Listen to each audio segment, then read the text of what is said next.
خدایا مرا ببخش به خاطر توبه هایم که ضعیف ترین توبه هاست و بازگشتم به گناهی که برای آخرین بار از آن توبه کرده بودم.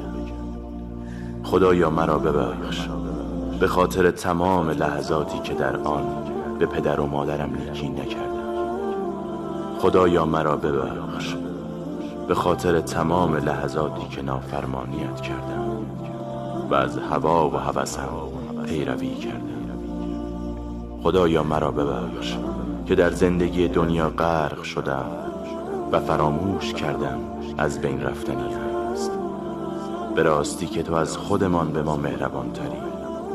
تو را از قلبم صدا میزنم. گناهانم را بیامرز ای مهربان تری.